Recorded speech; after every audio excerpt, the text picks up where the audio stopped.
Oh, yan oh. Ganda ng ating incubator mga idol. So, sa murang halaga, magkakaroon na kayo ng incubator na ganito mga idol. Yan, okay na oh. Mga idol oh. Slide. Diba? Oh, ganda. High-tech mga idol. Tara, gawin natin to.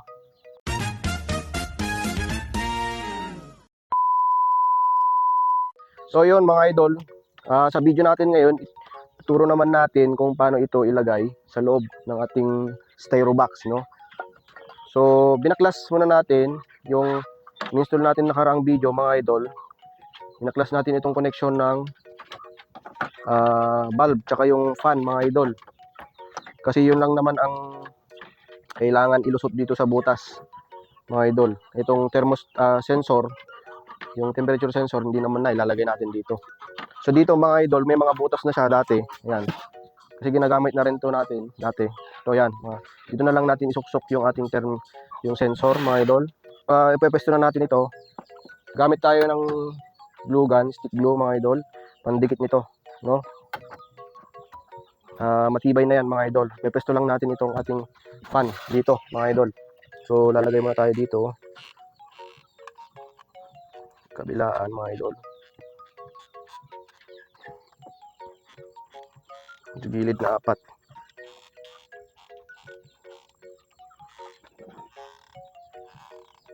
Yan. Blower mga idol.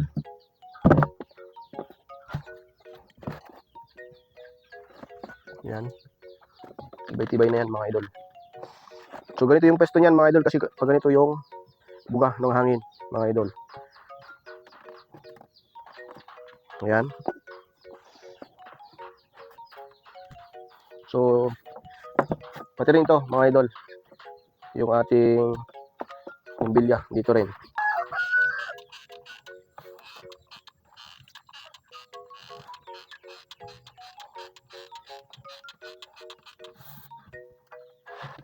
Yan.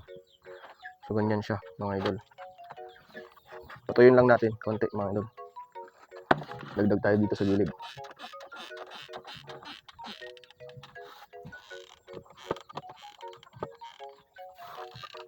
So bali ganito po yung pwesto niya. Ito yung wiring niya mga idol, ilalabas po natin. Yan, bubutasan natin dito. Ilalabas po natin yan. Gamit lang po tayo dito ng screwdriver. Yan, yan lang po yung butas mga idol. Yan. Yan, susuksok po natin yung, lulutot po natin tong wire niya. Yung dalawa. Yan, dito natin ipepesto yung ating thermostat. Yan, gamit pa rin po yung ating glue gun. Stick glue mga idol. Lagay po natin dito. Didikit po natin dito yung ating thermostat. Yan.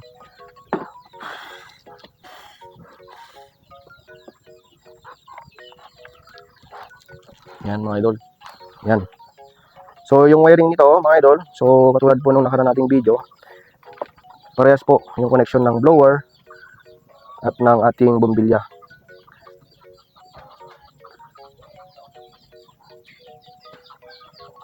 Yan, kahit saan po dito, no? Yan, dalawang linya na ito. Yung out, mga idol. Kahit saan po dito. Parallel po yung connection natin, mga idol.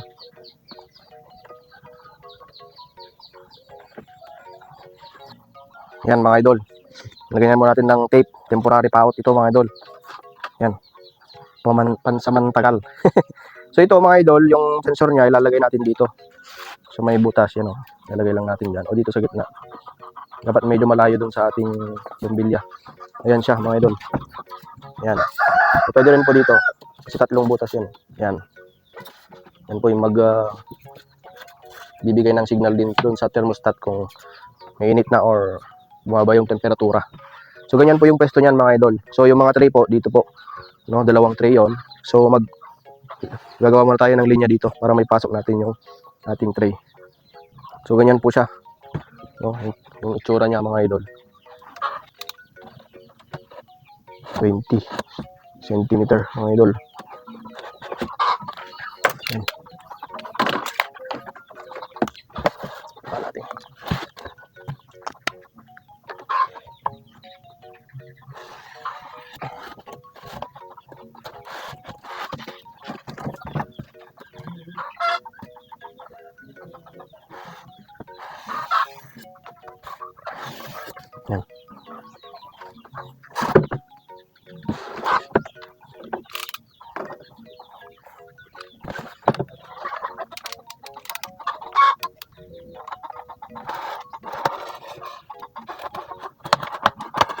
Wait lang po tayo ng cutter mga idol. Tatanggalin po natin yung dito.